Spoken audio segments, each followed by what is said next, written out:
Astro సిండికేట్‌లో మీ personal and business promotions కోసం కింది నంబర్‌కు కాంటాక్ట్ చేయండి.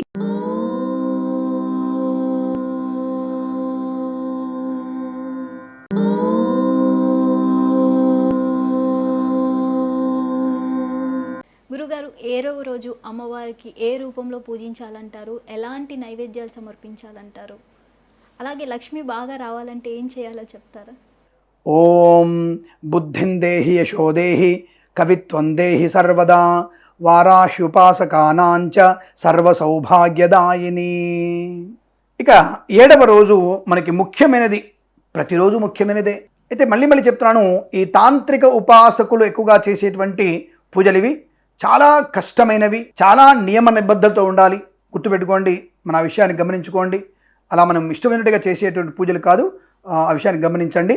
ఇక్కడ మనకి 7వ రోజు శ్రీ సింహారూఢ వారాహి, శ్రీ సింహారూఢ వారాహి అమ్మవారుగా చెప్పబడుతుంది. అంటే ఏమిటి? అమ్మవారు కదులుతున్నటువంటి సింహం మీద అధిరోహిస్తుంది. ఇక్కడ అంటే సింహమే ముందు యుద్ధానికి వెళ్తుందట. అసలు అమ్మవారి కంటే ముందు సింహమే పంజాగుడానికి బయలుదేరుతుంది. అలా వేగంగా పరిగెత్తున్నట్టు అమ్మవారు సింహం మీద ఆసీనురాలై యుద్ధాన్ని చేస్తూ ఉంటుంది. కాబట్టి ఇలా సింహారూఢ అమ్మవారిని, సింహాన్ని వాహనంగా చేసుకొని రౌద్ర రూపం, చాలా భయంకర రూపం ఉంటుంది అమ్మవారు, చాలా కోపంతో ఉంటుంది. అటువంటి అమ్మవారిని అంటే ఎవరి కోసం భయపెడుతుంది అమ్మవారు? భక్తులనా? లేదండి, భక్తుల్ని ఎప్పుడూ కన్నతల్లా చూసుకుంటుంది. శత్రువులని భయపెట్టడానికి ఉగ్ర రూపం ధరిస్తుంది. దుష్ట సంహరణ కొరకు అమ్మవారు రౌద్ర రూపంలో ఉంటారు. అటువంటి రౌద్రరూపి అయినటువంటి అమ్మవారిని మనం పూజ చేస్తే అద్భుతమైనటువంటి దుర్గాదేవి శక్తులన్నీ కూడా ఈలో అమ్మవారిలో ఉంటాయి. ఏమవుతుంది?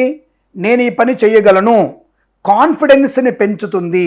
ఎవరైతే మీ పిల్లలు ఏదో తెలియకుండా ఉండండి, మబ్బుగా ఉంటారు, డల్గా ఉంటారండి, ఏ పని చేసినా వీళ్ళకి రాదంటారు, ఇది నేను చేయలేని అనుకుంటారు, అలాంటి భావన ఉన్నటువంటి అందరూ కూడా ఈ సింహారూఢ వారాహి అమ్మవారిని పూజిస్తే భయము తొలగిపోయి కాన్ఫిడెంట్ లెవెల్స్ పెరిగి మీ యొక్క పై అధికారులతో మనల్ని పొందుకొని ఒక క్రియేటివిటీని పొందుకునేటువంటి అవకాశం కూడా బలంగా ఉంటుంది.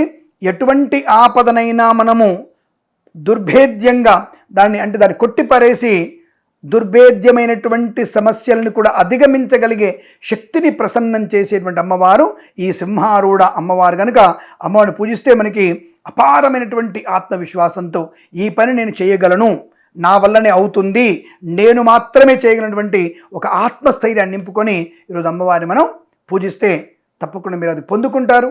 కాన్ఫిడెన్స్ అవి పెరుగుతాయి. వృత్తిలో కానీ, ఉద్యోగంలో కానీ, వ్యాపారంలో కానీ, విదేశాల వెళ్ళి నిమిత్తం కానీ, విద్యలో కానీ అద్భుతమైనటువంటి యోగాన్ని పొందుకునే అవకాశాలు మీరు పొందుకోవచ్చు.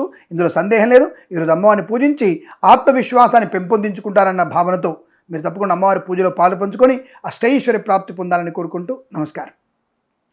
థ్యాంక్ యూ గురువు గారు. శుభమస్తు.